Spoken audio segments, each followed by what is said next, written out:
Welcome to Wisdom of the Way with me, Sai, a podcast to inspire, enliven, and explore Camino wisdom and life wisdom. Join me from my home on the transformative Camino de Santiago in Spain as we share stories and learnings with incredible pilgrims and teachers from all over the world. Hola, Sai here, Wisdom of the Way on pilgrimage in India, in Auroville. Incredible place, maybe you know it. This intentional community of living experience of thousands of people from around the world. This place for humanity, where people have come together to share and co-create, and together with life, with the divine, and to really bring a better and a greater experience to the world for peace. And yeah, I mean, it's just such an inspiring place. And I've had a beautiful synchronistic meeting with B, a man with some years of experience in life and in different parts of the world, and originally, you know, exploring the path of a Jesuit and in the monastic schools, and living here since the 70s. Really, you know, where life becomes a pilgrimage, and it's a deep exploration of oneself, and that's what's so inspiring. And I was, 30 minutes with B was just not long enough, and he generously invited me into his home, which he calls the Trash Palace. It's made out of all recycled materials and trash, and it's beautiful. It's so charming. So this conversation, the interview takes place in Bill's home, and it's just full of great insight, plenty of wisdom from B, and I'm sure you're going to enjoy it. Thanks, B, for being here. Happy to be here. Happy to be on the path with Sai. Fantastic. Tell us where we are. We're on this planet, because I'm on a bit of a pilgrimage at the moment. It's not on the Camino de Santiago, so... Well, we're on another Camino. This one is in India. We're in Auroville, India, in South India. This is a very special place that started in 1968, and we're still here.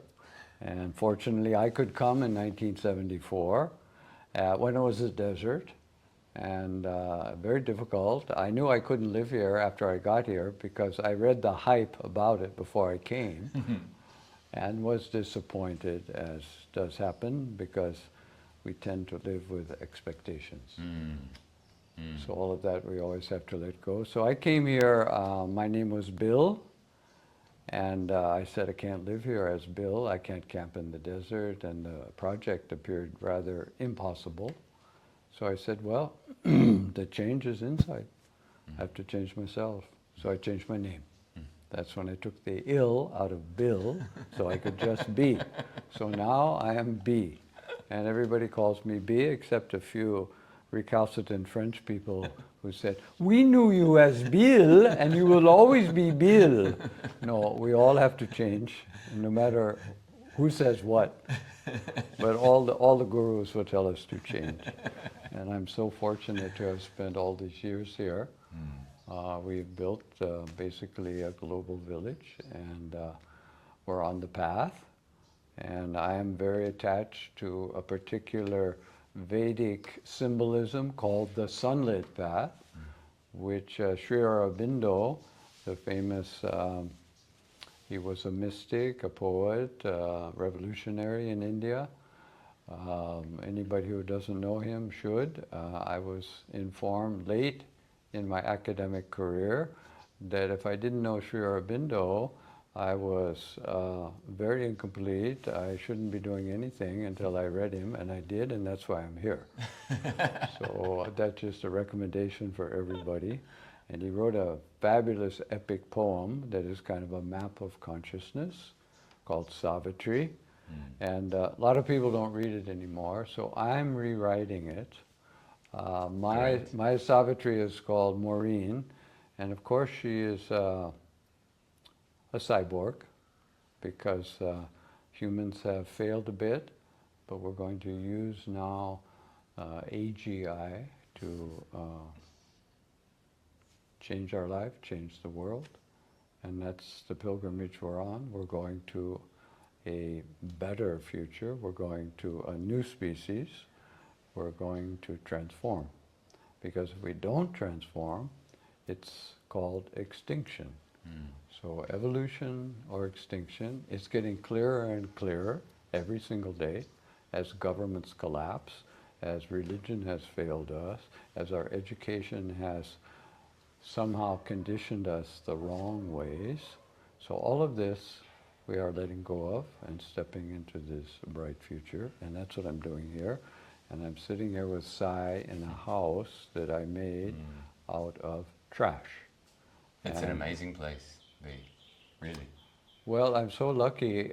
I didn't name it Trash Mahal, but people named it Trash Mahal, and the name has stuck because my idea was you can build a house out of anything. And I've got those old plastic video cassette cases with the films still in them. If you put 3 together, you got a wonderful brick.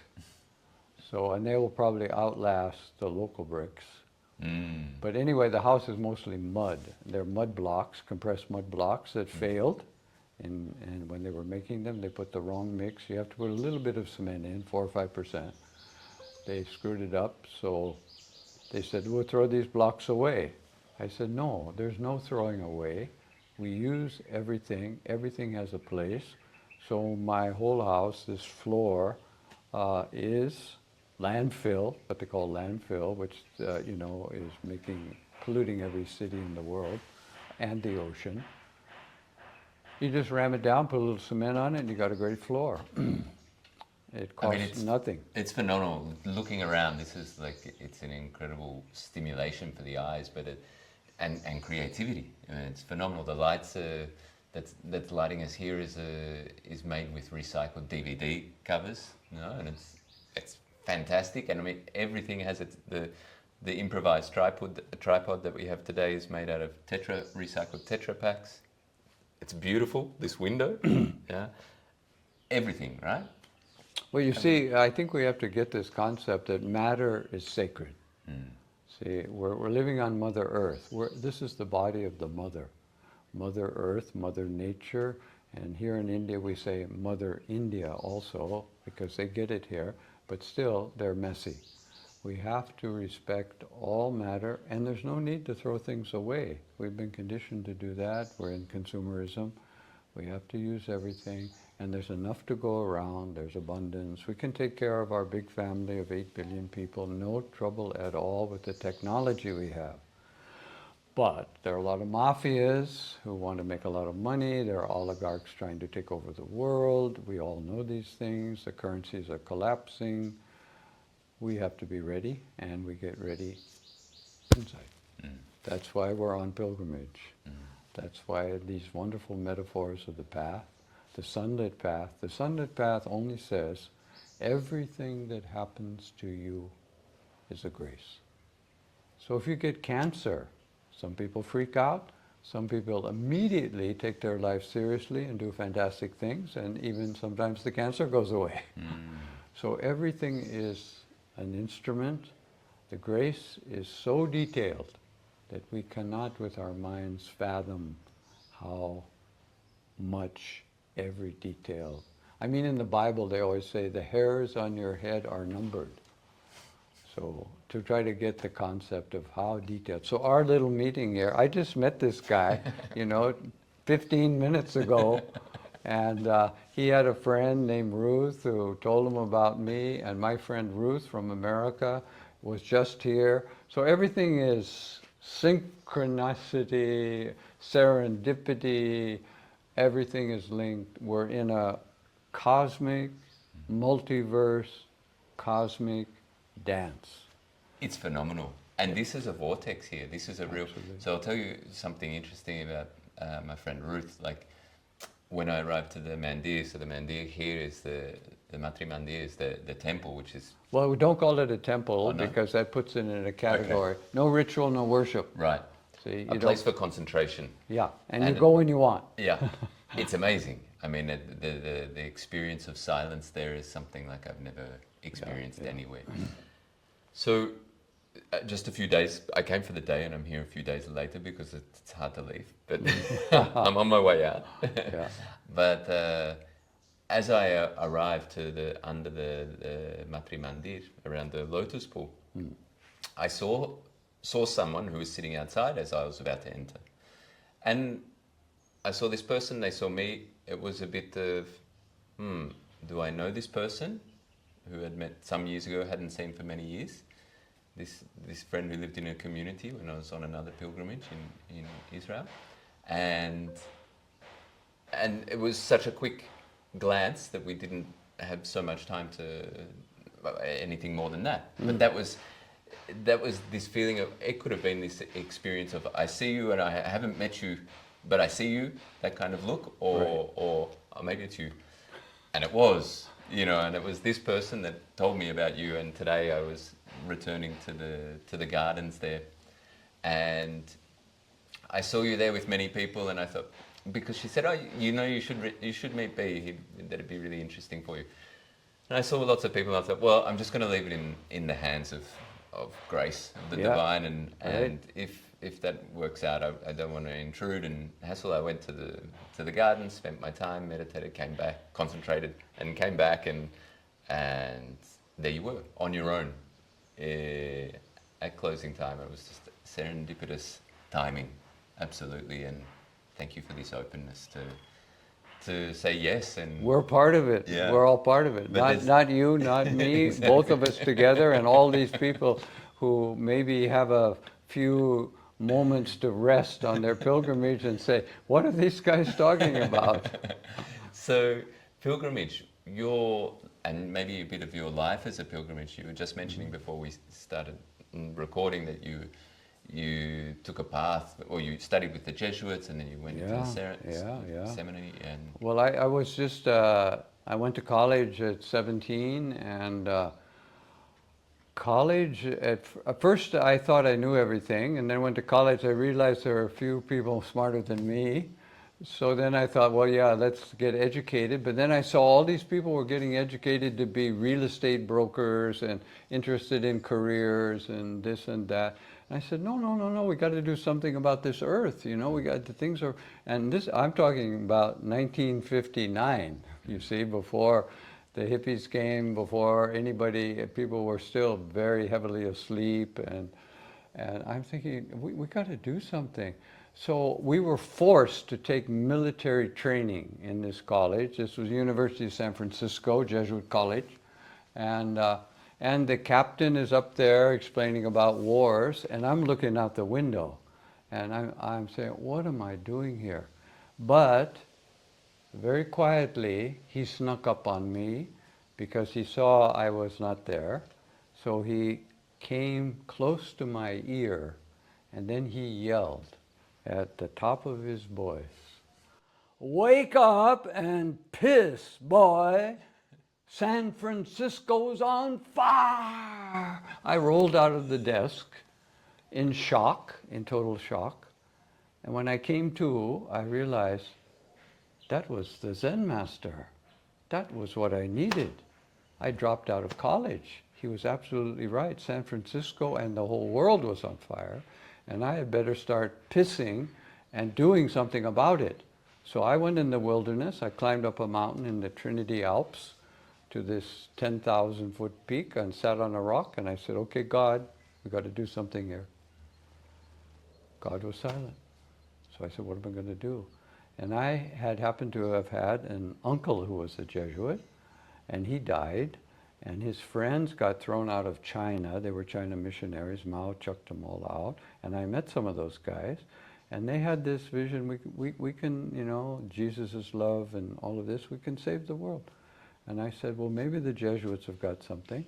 So I jumped into the Jesuits. Of course, that's jumping back to the Middle Ages, 15th century monastery, Latin, all that stuff. But I was happy. It was like, we're doing God's will. But eventually, of course, the corruption of the church and all this stuff became way too obvious, and the doctrines out of date, their birth control policy, no married priests, why do we not have women priests yet, etc. So all that stuff I was throwing in their face, and of course they couldn't take it, and I just naturally evolved out of it. And but that's when I discovered Sri Aurobindo. But thanks to all that training, I could appreciate what Sri Aurobindo did. See, Sri Aurobindo, all the philosophies he put together, East and West. He went to Cambridge, so he had the same education I had. So, and then when he writes his epic Savitri, you know, as a Victorian, I read that thing like, this is the poem I always wanted to write, and didn't have the tools. But now, since he wrote it, I'm going to write my new one, and I'm working on it right now.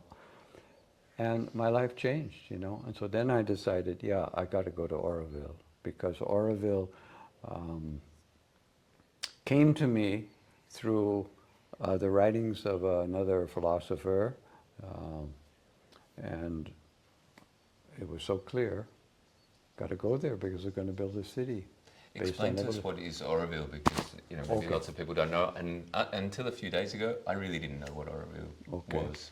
So Oroville, it's a long story, but I'll try to give you two quick. The Oroville started in 1968, but something happened in 1962, which some of you may remember, called the Cuban Missile Crisis. This is when in Cuba, Russia had all their intercontinental or few meter missiles to deliver a payload onto the US, and the US put all their missiles along the German border. And this was the missile crisis, when you could push a button and the whole world was gone. So as that news trickled out, most people just went into some sort of denial or some sort of fear panic. But the mother was a mystic from France who saw Sri Aurobindo in her visions, and when she happened to go to Pondicherry, where he was a refugee from the British Empire, because they wanted to kill him because he wanted to throw the British out, so he's in Pondi. They meet, she recognizes him, and she says, okay, we got a work to do here, to bring to the world a sunlit path, she used those words, where suffering is an option, where you don't have to struggle to be enlightened or holy or whatever, we already are there. So they combined really these things. And he took all the yogas, wrote a book called The Integral, he called it Synthesis of Yoga. So it's called Integral Yoga, so all the body, mind, spirit, because most yogas leave out the body, except that now it's become popular, of course, as Hatha Yoga, where everybody's doing their yoga thing, but that's not real yoga. But Sri Aurobindo had said very nicely, all life is yoga. You're connecting to the divine, consciously or unconsciously, but it's so much better if we wake up and consciously co-evolve with all of us together, because we are one family. So how to resolve this thing of the one and the many, that Sai and I, you know, one soul, but many. He's got a totally life experience. Half an hour ago, I didn't know he existed. He didn't know I existed. Well, he heard from Ruth, maybe. But I don't remember Ruth. Anyway, it doesn't matter. Anyway, just to say that Oroville got started when the mother saw this thing. And she said there are two negative forces ready to destroy the world. We need a third force for peace, for human unity. So immediately she calls up Nehru, the Prime Minister of India, and says, look, get the American and US ambassador together. We got to do something. US ambassador goes to Kennedy and says, we got to build this international city in India. This is this Oroville project. And Kennedy said, fantastic, we should start it tomorrow. And the Russian ambassador goes to Khrushchev, tells him the same story. Khrushchev says, we will give 100% support to this. Let's do it. Wow. But then you know what happened, see? They shot Kennedy, killed him. Khrushchev lost his job. So then the question was, okay, now what to do? United Nations. Go to the United Nations. So they went to the United Nations. United Nations said, no, can't help you. We have no money, no power. But two things we can do. We can write a resolution, UNESCO passes a resolution, to every country in the world saying, support Oroville. And they did it. They wrote the letter at their Paris convention. And they said, we'll give you a small grant to take two young people from every country in the world, come to Oroville and start it for the foundation. So that date was set, February 28, 1968. 4,000 people came to this little deserted plateau out here. They built an amphitheater in 1 month with an urn that was in the shape of a lotus bud because it hasn't bloomed. These people put a handful of earth from all the countries of the world, 120 something they were in those days, put it all in, beautiful ceremony on TV, broadcast worldwide. Next day, everybody went home. Nobody wanted to camp in the desert. Everybody went home. So 6 years later, 1974, I showed up and I thought, you know, something would have happened in 6 years. Well, they dug a hole to start this Matri Mandir, this energy center. It's called the soul of the city because the mother had said, build the soul first. And then, and if everybody works on it together, they'll learn how to work together, they'll learn the human unity, and then the city could follow. So that was the plan. So I'm here In 74, how many people were here? a couple hundred only. Right. A couple hundred, and the place was really barren. So first job I got involved in was planting trees. So 3 million trees we planted. Cows and goats ate 1 million, 2 million maybe survived. So, but we have a habitable place. It's a phenomenal forest. Yeah, you where can't we are. believe It's it. like a jungle. Yeah. But the whole jungle and the whole forest is only about 35, 40 years old. But this is the tropics. And with care and a little bit of skill, we have the forest. If you told me it was 100 years old, I'd believe you. I mean, it's Yeah. very dense and Yeah. No, lush. it is got fantastic possibilities. But we have some struggle because, of course, the mother had that charisma and that dynamic force and the great spiritual connection, but she died in 73. So then the people who had the land deeds and the accounts and the money, they said, oh, now we're in charge. So they tried to tell everybody what to do.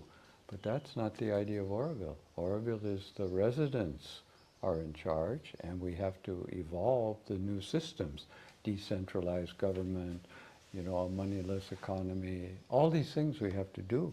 But they were not interested in that. So a big fight started, got really bad, I got beat up, you know, we got some terrible things happened here, police, all of that stuff we went through. The government had to step in. So the government said, and thankfully we had some friends in the government who actually crafted the Oroville Foundation Act, which was passed by the Parliament, that gave away this piece of India to humanity. Now, no country would ever do that. It could only happen in India. And it happened. So, and who's in charge of the Oroville Foundation? The residents. But it has a governing board, and it has an international advisory council to make sure the governing board don't screw up. But now, at this state, the governing board is messing up. The government's trying to take over Oroville. Right. So we're in that struggle now. So that's what's happening right now. How many residents are there now? So now we have a population here of about 8,000 to 10,000 people, but only 3,300 are actually registered Orovillians, so-called. And that's part of the Oroville Act. So those people are actually technically, legally in charge of Oroville. But the governing board, because they are connected to the government, are making changes, and some Orovillians, of course, are lining up with the government for their own advantage. And they have, some of them are sincere, some of them are not, but it's a mess. So we're in that mess, but just the world mess. It's the same thing that's So happening within, so everywhere. without. So it's all synced together. So hopefully we can work out our thing here. That's what we're trying now. You know, we have dream weavers, we have heart weavers, we have, you know, restorative circles, we have, you know, all of these things, pro-social, holacracy, all that new stuff. We're trying to get going so that the world can get through it. Because this is a little experiment in South India, but it's connected because now we have our little phone in the pocket. We know all knowledge. We have it. We can talk to anybody, make a WhatsApp group with a few million people and decide what we want to do. And so that's coming. And of course, the AI, which the governments are developing for military purposes and control purposes, are helping us because they're going to fail and humanity is going to evolve. So B, you strike me as a really optimistic person. absolutely, why not?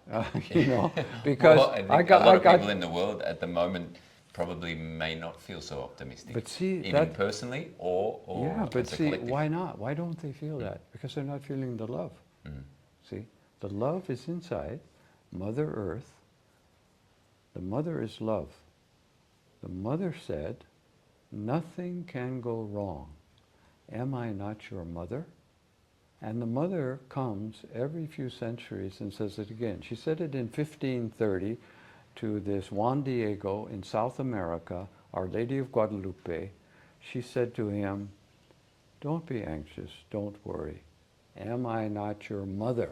This rhetorical question I have found in Italy, in a cathedral where the mother appeared to some children at the end of the plague. Everybody was dying. She appeared, she said, the plague is over. You guys, don't worry. Am I not your mother? I cannot believe that in these revelations, you had Fatima, you had, Medjugorje now, that mother is there. The mother is everywhere, coming through all these voices. And we have these spiritual, you have Eckhart Tolle. He writes this book, A New Earth. What did he do? He put together all the wisdom traditions in common language. Read one book. If you read any book, read Eckhart Tolle's A New Earth, because the new earth is coming. And absolutely you will be optimistic. So for somebody who maybe is struggling to connect with and feel love, Yes.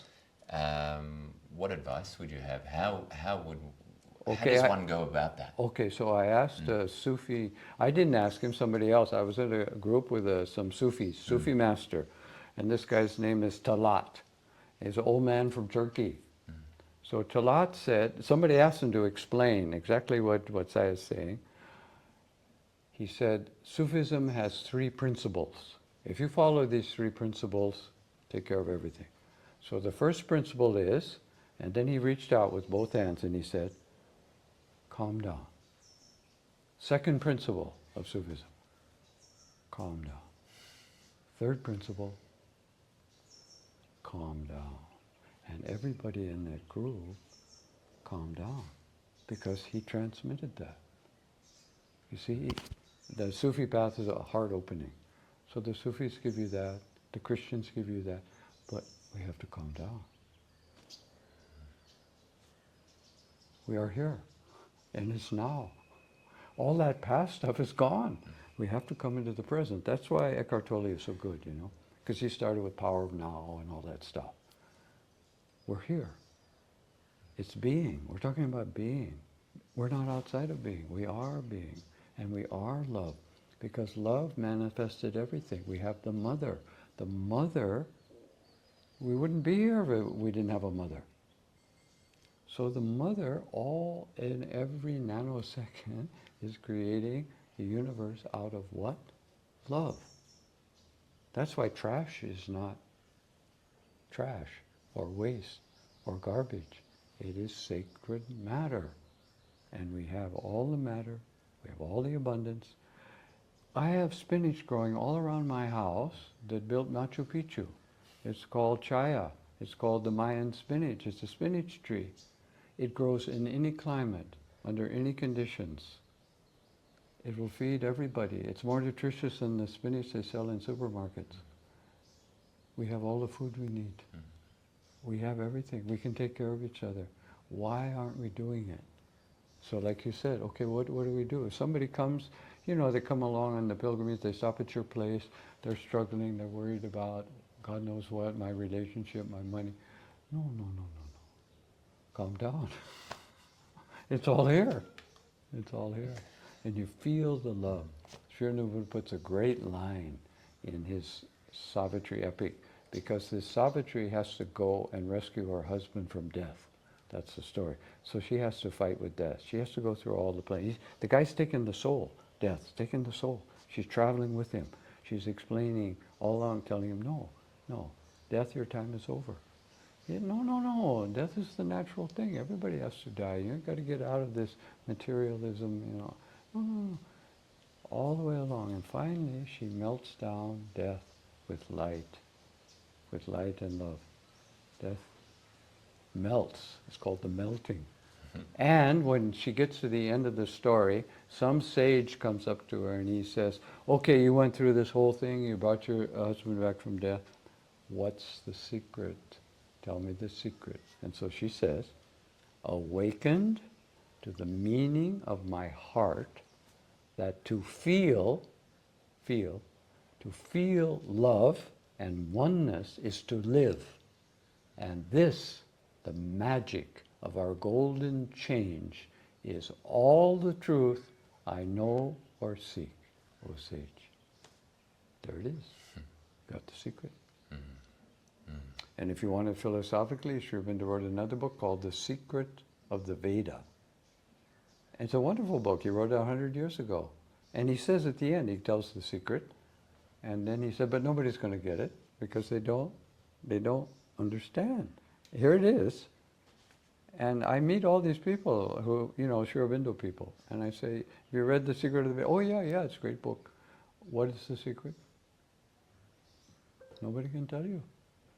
We don't get it, see, we have to get it. But I'll tell you the secret. We would love to know the secret.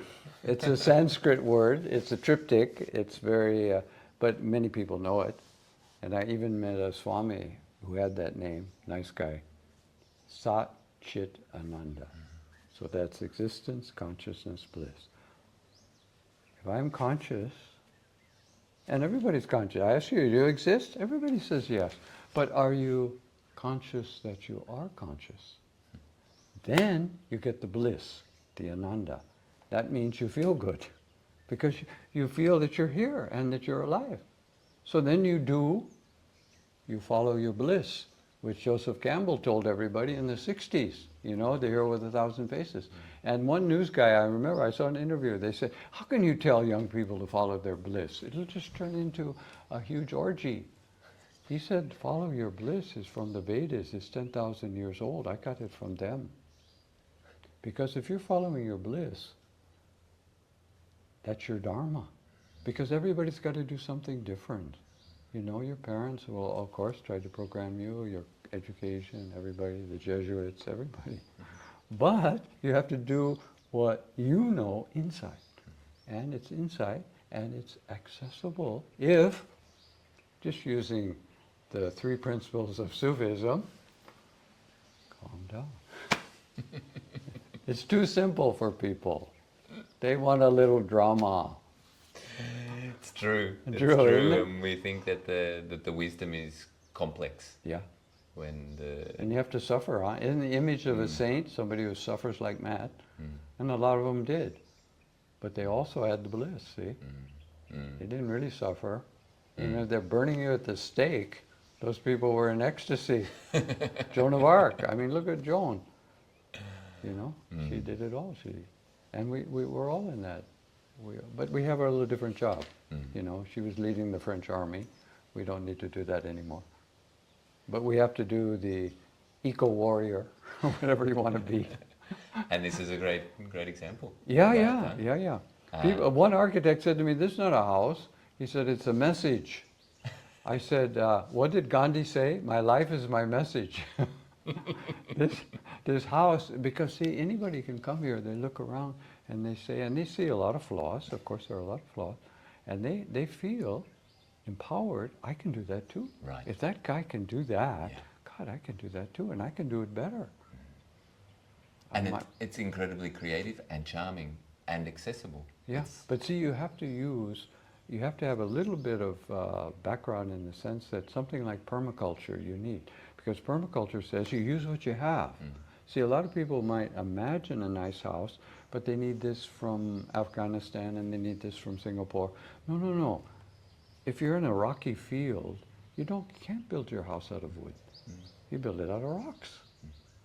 So this guy wrote all those nice books, you know, Permaculture 1, 2, 3, 4, 5, 6. I don't know how many he wrote, because he modeled it on the rainforest. You mean Mollison? Mollison, Bill Yeah, yeah. Mollison.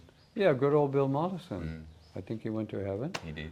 But that's the perfect philosophy. See, how you have to put permaculture, integral yoga, all these systems that we all together. It's one thing, not all this separation. You know. And I think that's the point, and that's what yoga is. No, is that it's one thing. It's Yeah. life. Yeah, Is yeah. what you were saying before. That's the quantum entanglement. It's all Yeah. energy, and And we everything are- is in relationship. exactly. And we are in relationship. Yeah, and so you go on this pilgrimage Also in relationship.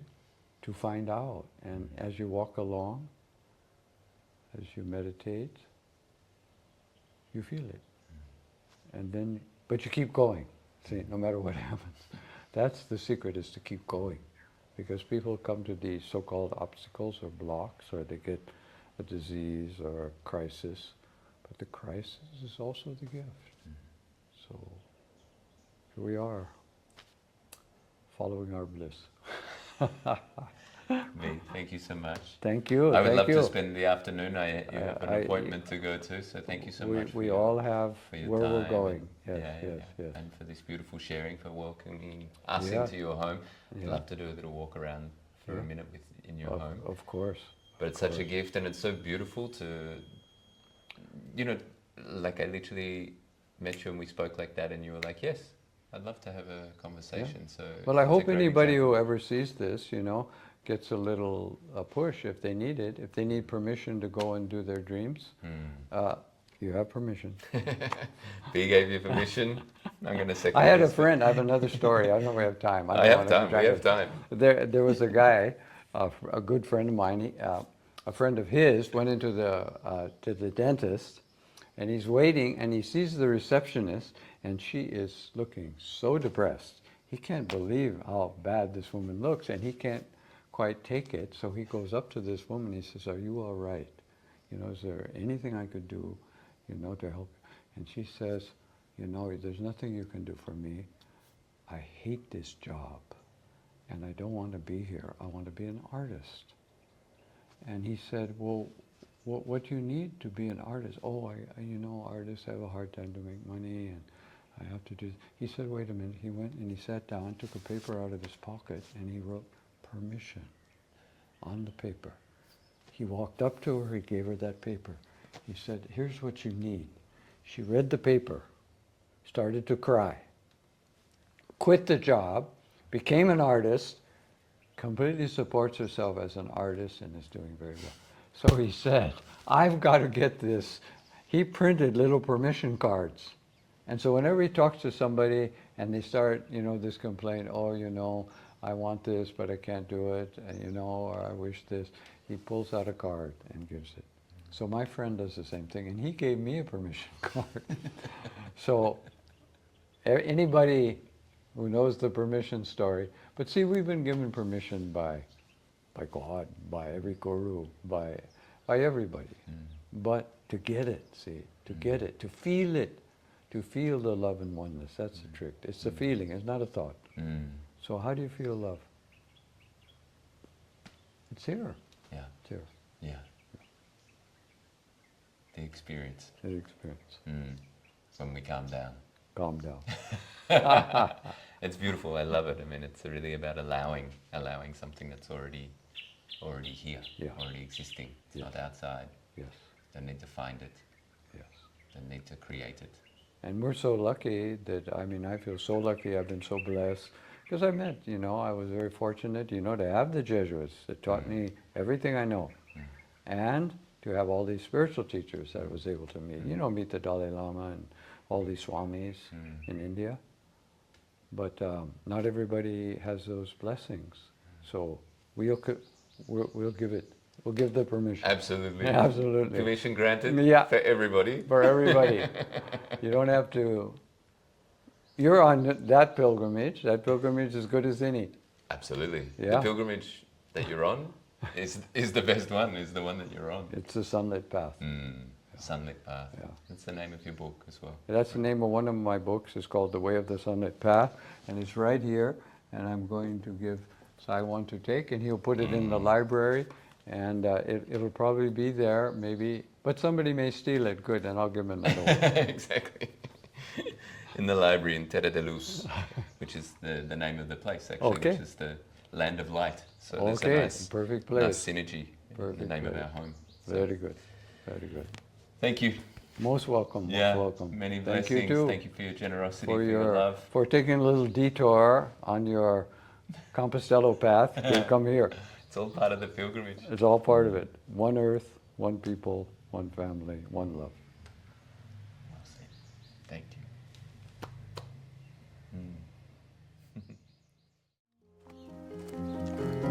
Muchas gracias for tuning in.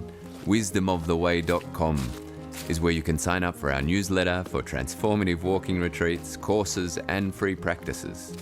Also, please leave a review and share this podcast with your friends so that we can bring you more stories of these inspiring Caminos. Many blessings for your inner and outer journey.